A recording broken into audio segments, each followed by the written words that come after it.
Le travail a plutôt consisté à jouer avec des modules qui ont l'avantage d'être doubles, qui sont des matériaux de construction et en même temps des contenants pour transformer en habitat. Donc, le projet se présente de cette façon, il est orienté sud-nord avec un espace central de patio. Et ce bâtiment sud fait plus de 45 mètres de longueur. Par conséquent, il y a des recoupements obligatoires tous les 45 mètres des bâtiments d'habitation.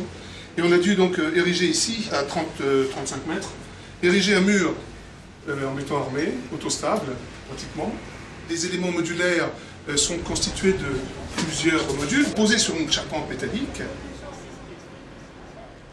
mais laissant entre eux des vides assez importants, qui sont des espaces de circulation et d'accès à tous les logements, et qui donc coupaient naturellement ce bâtiment en plusieurs segments, plusieurs morceaux.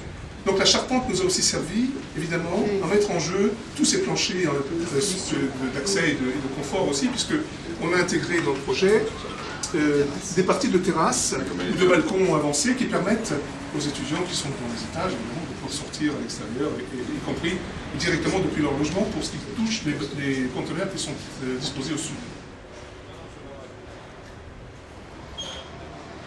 Le logement lui-même est assez simple. Évidemment, les conteneurs maritimes ont plusieurs tailles, mais celui-ci, c'est un des plus grands.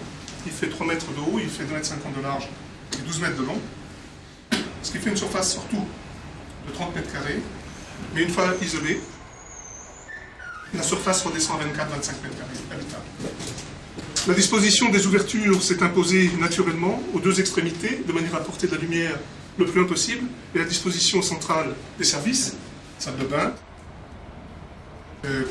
petite cuisine, pour réserver les deux pièces à vivre que sont l'espace nuit avec un bureau pour les étudiants et un espace déjeuner, séjour, on pourrait l'appeler comme ça.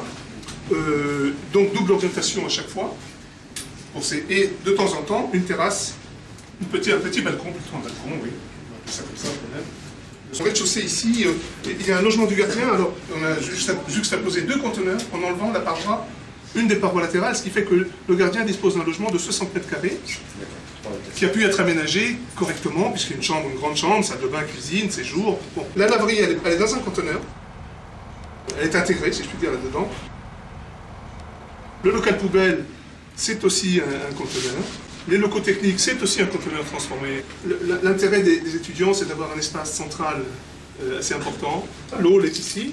On pourra y stocker quelques bicyclettes si c'est nécessaire. Les boîtes aux lettres sont disposées à l'extérieur. Tout ça est à l'extérieur.